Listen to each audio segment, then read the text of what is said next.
And it appears like the sensors don't really, oh, darn, crashed.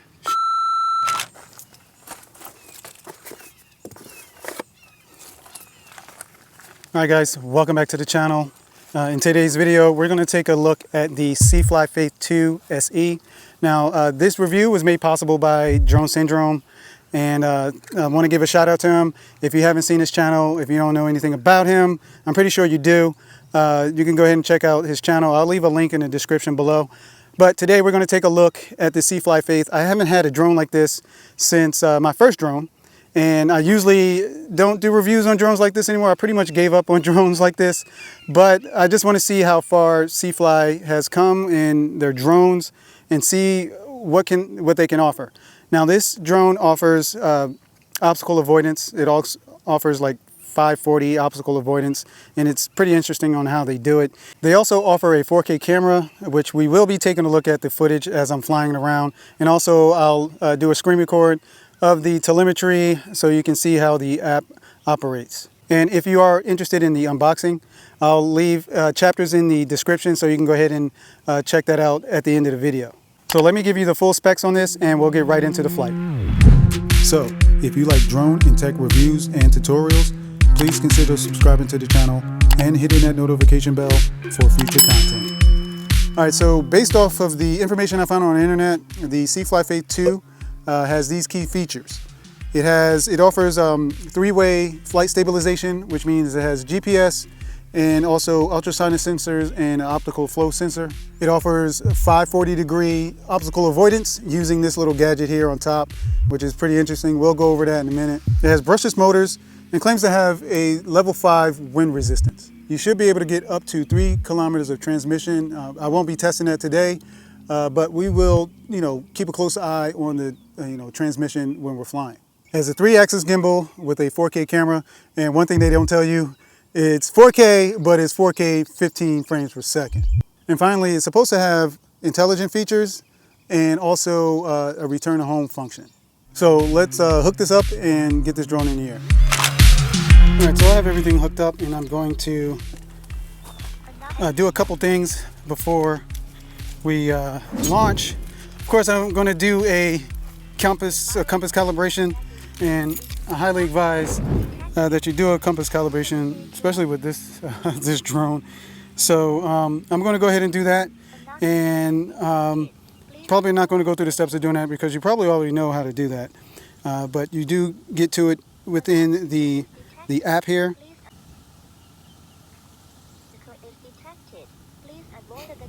And right here is where you can do your horizon calibration and also your compass calibration.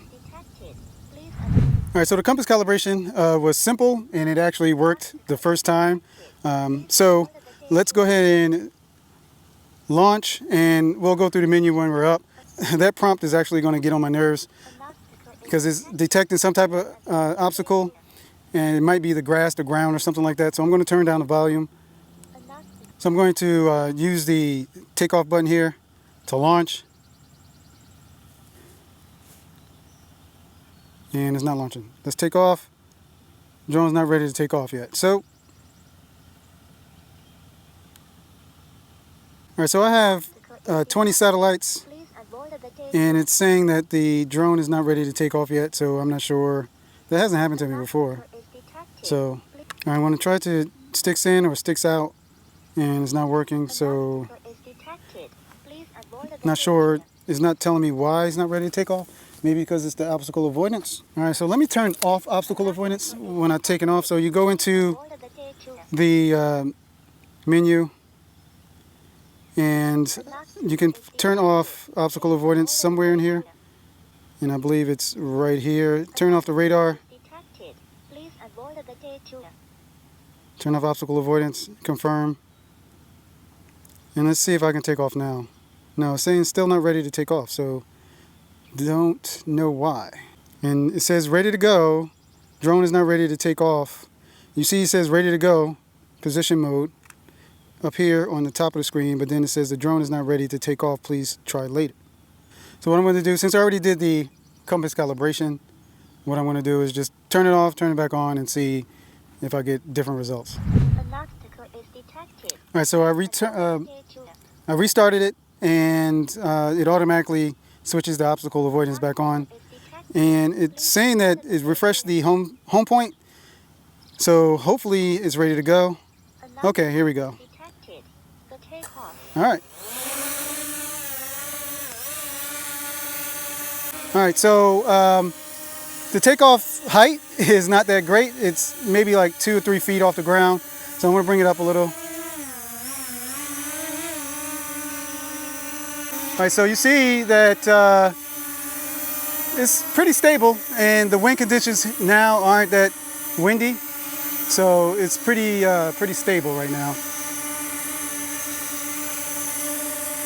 So you see the little camera up here on top. If I turn to the left or shift left or to its left, you see the obstacle avoidance little thing turns. If I go forward, backwards, forward, backward, I'm actually pushing the sticks like this, just tapping it, and it'll switch it. As soon as I give it a little command, it turns directions here. So that's how it reads the obstacle avoidance, the obstacle. That's how it detects the obstacle. And we'll test that out in a minute. So I'm going to press record, and you should see the footage right now. Now this is in, let's stomp it. So I'm going to put it in 4K 15. That's the highest resolution. And as you can see here, it has 2.7K, 1080p, and 720 and 25 frames per second. And that's the only resolution they offer, only frame rate they offer on this drone here. All right, so let's press record. And we're going to record in 4K 15 so you can get a visual on how that actually looks. And let's take it up.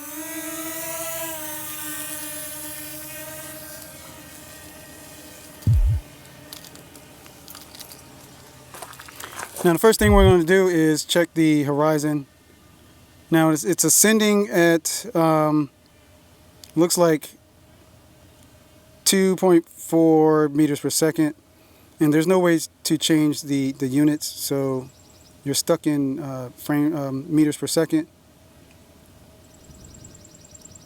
So I'm bringing it all the way up close to the legal limit.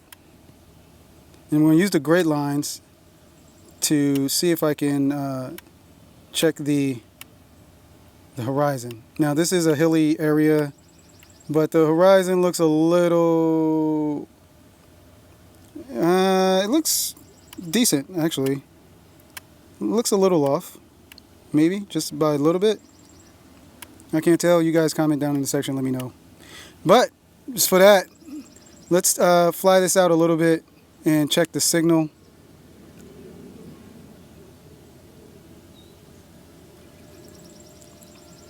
And at 103 meters up, we're traveling at, it says we're going 0 meters per second, which, let's see here, horizon, okay. You got vertical speed and then you have horizontal speed. I'm sorry, kind of confused with that one. So at 103 meters up, we're going about 8 meters per second. We turn back around. It's a little choppy, you can tell with this 15 frames per second. It's kind of like stop motion.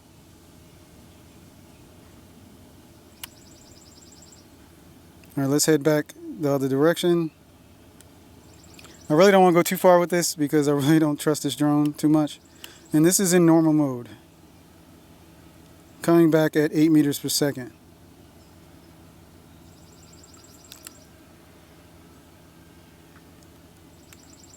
And it seems to be a little bit of latency in here. Not latency, but a delay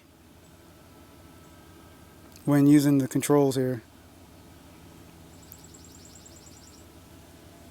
Alright, so we're in sport mode, 103 meters up, and we're going about 13, 14 meters per second, maybe 15. Now I can't really tell how this footage is going to turn out because I am going off of the display. Alright, so I put it in sport mode, normal mode, and go through the menu here just to make sure the obstacle avoidance is on. And obstacle avoidance function is on. And I'm going to turn up the volume so we can get the prompts. So you can hear the prompts. Alright, so I'm going to slowly try to fly it into the tree and see what it does.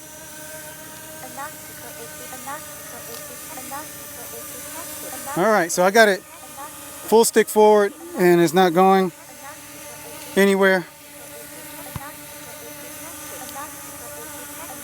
Alright, so let's do it from the side. We'll go to this tree over there. So you definitely don't have like A-pass on here.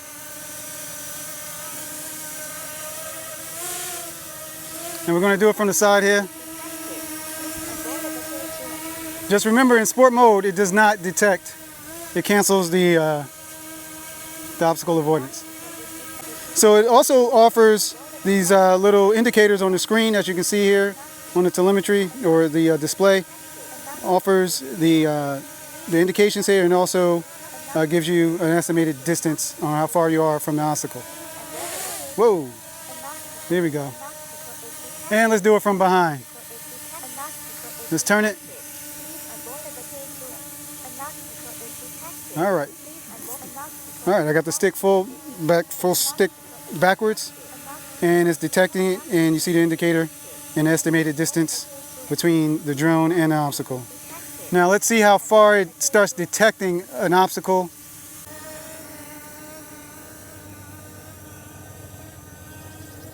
Alright, it's not detecting the tree. Alright. Alright, so it got right up on it. Whoa, whoa, whoa. It tried to go around and it struck the tree. Oh my gosh. Didn't give it enough clearance. Alright, so it's about 8 meters when it just starts detecting obstacle. So it's detecting the tree leaves, as you can see up there. And I'm pushing forward and it's not going at all. Alright, so now you see how the obstacle avoidance works. Alright, let's do a quick speed run. So I'm going to sport mode, and we're going to pull full stick forward.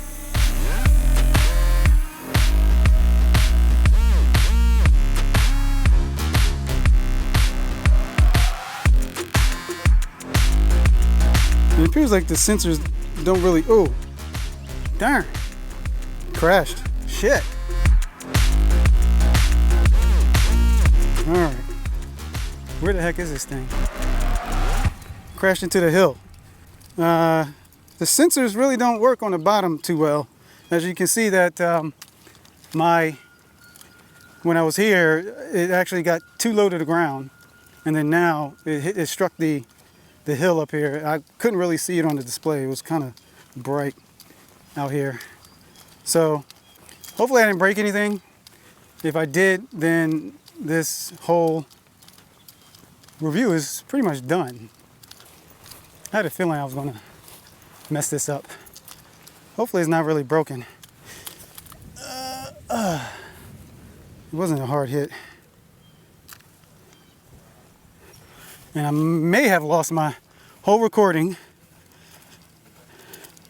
Hopefully I didn't, because it shut off. Hopefully it saved it. So it's not connecting back just yet.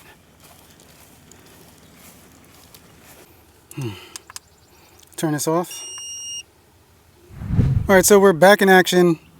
It didn't really sustain any damage externally, but it may have sustained some damage internally. I'm not sure, because I had a little trouble reconnecting to it. So hopefully it doesn't disconnect while we're in the air. Now I'm just going to hover here And we're going to go through the menu really quick. So top right hand corner, you can choose your beginner's mode here. I don't have that on. You can choose your height limit. I have my return to home height at 100 meters. You can update your home point aircraft activation time. Actually, it tells you when you activated your aircraft, and then also here is where you can switch the obstacle avoidance on and off. Just turn it off since I don't have the radar on there. Then here is where you can adjust your gimbal rate.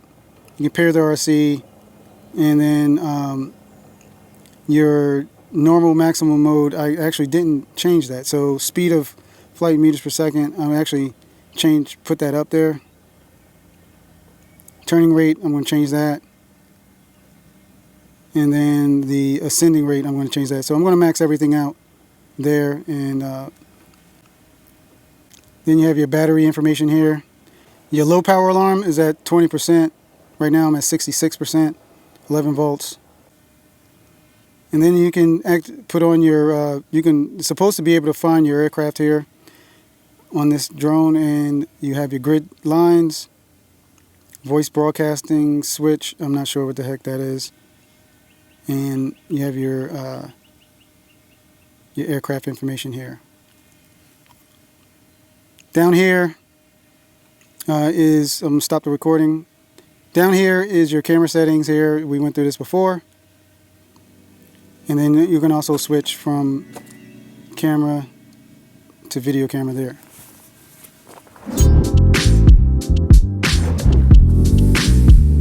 Okay, so this is the C-Fly Faith 2 SE, and we're going to take a look and see what's in the box, or actually what's in the bag.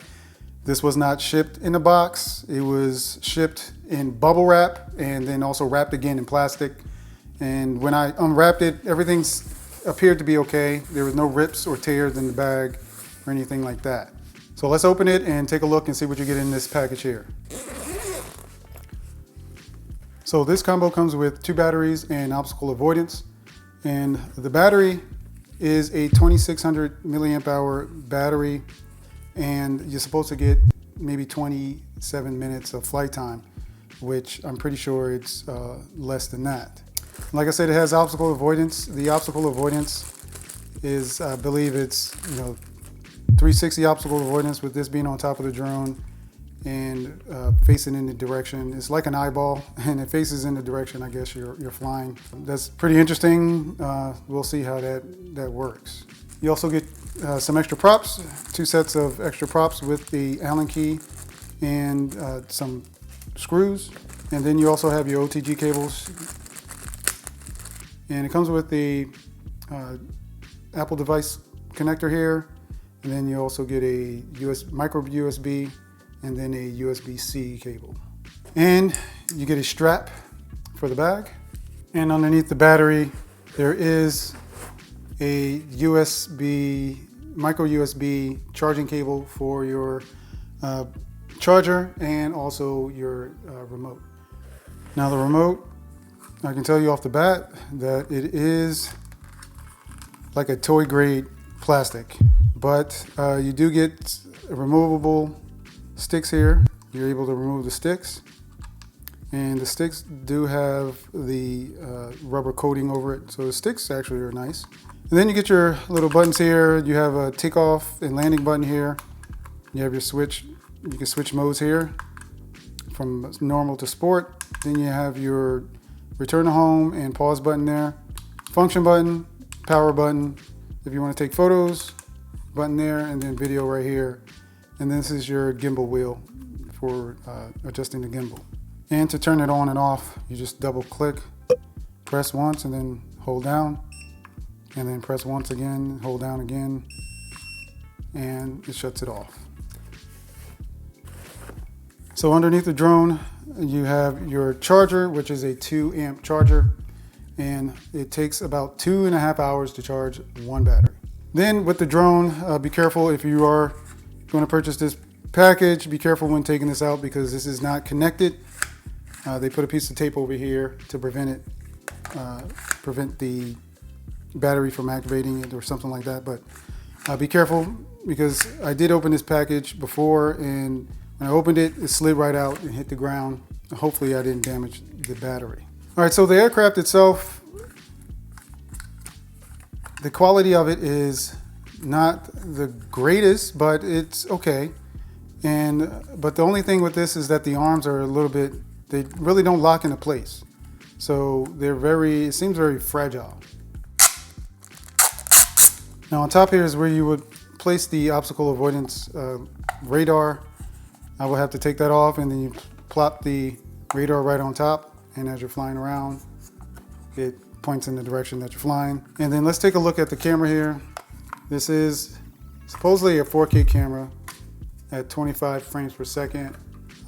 Not sure if it is 4K 25, but somewhere in their resolution lineup, there's 25 frames per second.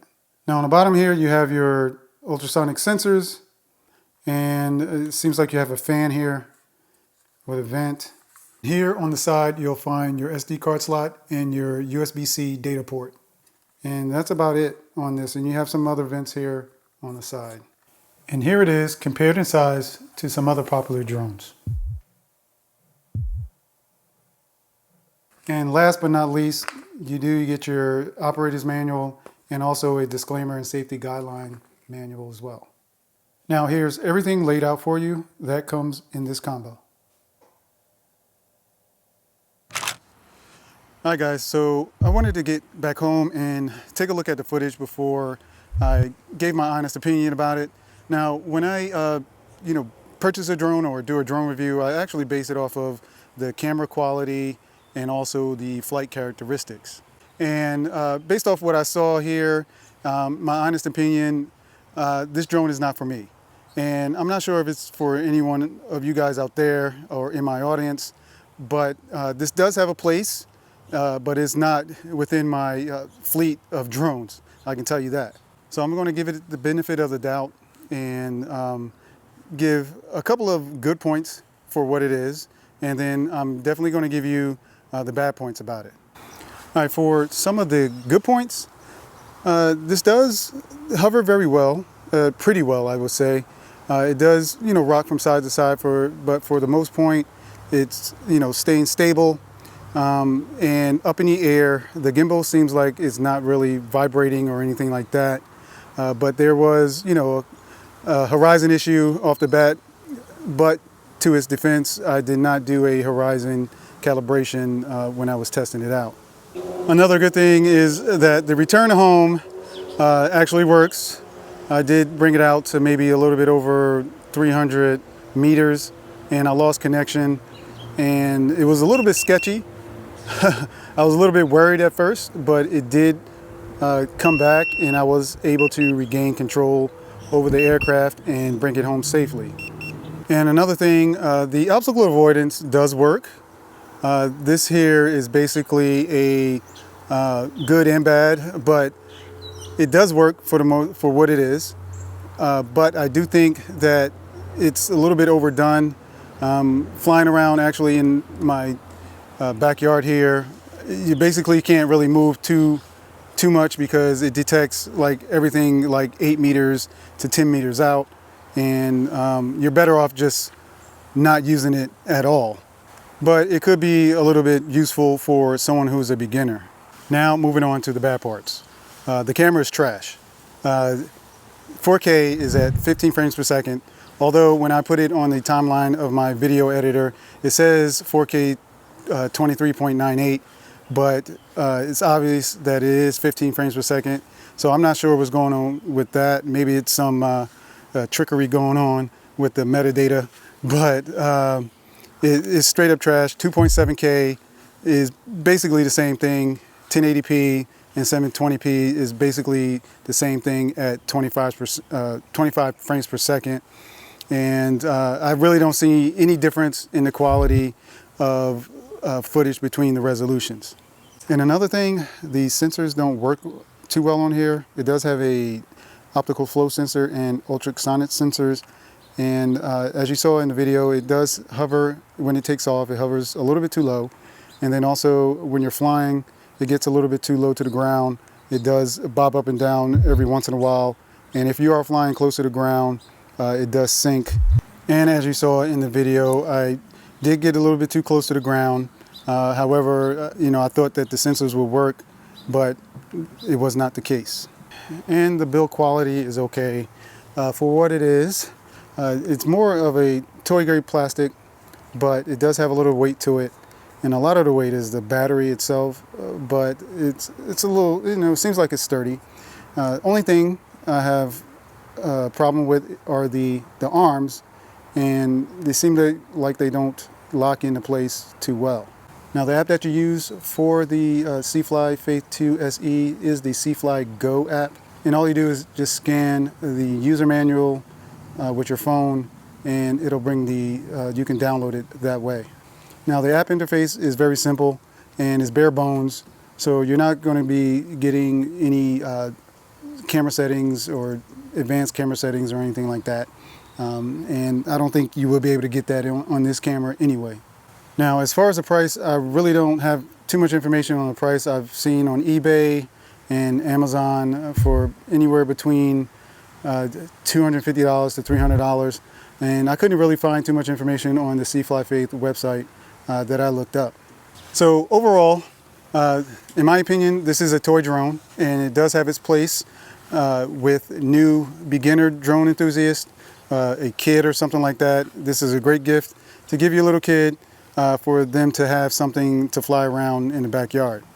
And again, I want to give a special thanks to Drone Syndrome, who made this review possible. I hope you guys can appreciate the honesty in this review. And if you did like this video, please give it a thumbs up.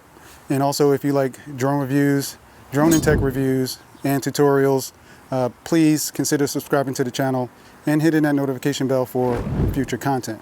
And I'll see you guys on the next one. Peace.